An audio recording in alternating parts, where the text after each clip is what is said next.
বন্ধুকন্যার বিয়েতে গিয়ে মনে হলো ওর আত্মীয় স্বজনের চেয়ে আমরা বন্ধুবান্ধবীরাই যেন বেশি সেখানে উপস্থিত হয়েছি।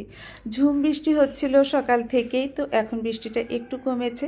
আর আমি বের হয়ে গেলাম, আমার সাথে আমার এক ফ্রেন্ডও যাবে, ও স্ট্যান্ডে ওয়েট করছে। তো ওকে তুলে নিলাম, তারপরে আমরা রওনা দিলাম।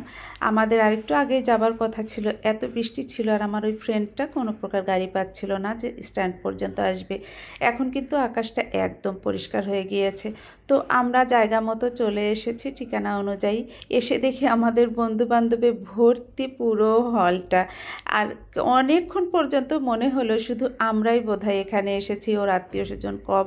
তো না, আত্মীয় স্বজনও ছিল, আসলে আমরা বন্ধুবান্ধবীরা অনেক দূর থেকে এক একজন এসেছি, যার কারণে আমরা আগে আগেই পৌঁছে গিয়েছিলাম। আর অনেক দিন আমাদের বন্ধু আড্ডাও হচ্ছিল না সময়ের অভাবে। আসলে হলেও দেখা যায় একটু দূরে দূরে হয়, আমার সেখানে উপস্থিত হওয়া হয় না।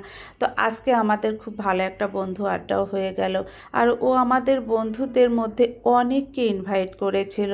আর ও আসলে এমন একটা মানুষ, আমাদের বন্ধু আড্ডা যখন যেখানে হয় ও একাই যেন পুরো প্রোগ্রামটা মাতিয়ে তোলে। ভীষণ ভালো মনের মানুষ আর খুব বেশি মিশুক। ও এত বেশি মিশে যায় মানুষের সাথে, কারো কোনো বিপদে আপদে যার যখন প্রয়োজনে এত বেশি খোঁজখবর রাখে।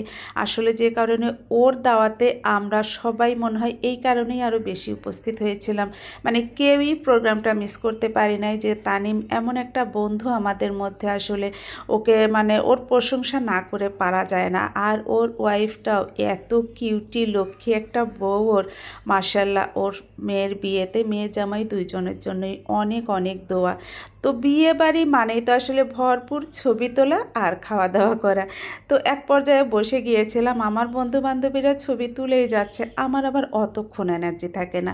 তো আমি টেবিল যে বসেছিলাম এর মধ্যে খাবারও এসেছে, আসলে আগে আগেই বসেছিলাম খাবার দেওয়ার অনেক আগেই। ওই যে অতক্ষণ ছবি তুলতে আসলে ভাল লাগছিল না। আর এটা কিন্তু বিয়ে বাড়ির খাবার ছিল না, আমার বর আসার সময় ভালোবেসে আমার একটা ড্রিঙ্কস দিয়ে দিয়েছে। এর মধ্যেই আওয়াজ পেলাম বরের গাড়ি চলে এসেছে। আর এই যে আমার বন্ধু আর ওর বউ বরকে রিসিভ করে নামাচ্ছে। তারপর গেটে তো শালাশালিদের সাথে একটু হাস্যরস হবেই, এই পর্যায়ে দেখে ভিতরে চলে গিয়েছিলাম। এরপরে মেয়ে এসেছে, আমার বন্ধুর মেয়ে খুবই ছোট বয়সে কিন্তু মেয়েকে বিয়ে দিল, একদম অল্প বয়সী মেয়ে। সবাই প্লিজ মাশাল্লাহ বলতে ভুলবেন না। যে বর যেহেতু আগে এসেছিল, সেই ফুল দিয়ে বউকে বরণ করে স্টেজে তুলে নিল। আসলে বিয়ের দিনের যেটা হয়, বর আলাদা করে একটু ছবি তোলার সুযোগই পাওয়া যায় না। আমরা সব বন্ধুবান্ধবীরা মিলে একটু দাঁড়াতে চাইছিলাম বর সাথে একটা ছবি তুলি, কিন্তু এত বেশি মানুষ আমরা ছিলাম যে এক স্টেজে ধরাটাও কঠিন ছিল। তো যাই হোক, আমরা অনেকক্ষণ সেখানে বউয়ের সাথে ছবি তুলেছি, একটু একটু শ্যুটও নিয়েছি। পরে একটা পান খেতে খেতে রওনা দিয়ে দিয়েছি বাসার উদ্দেশ্যে।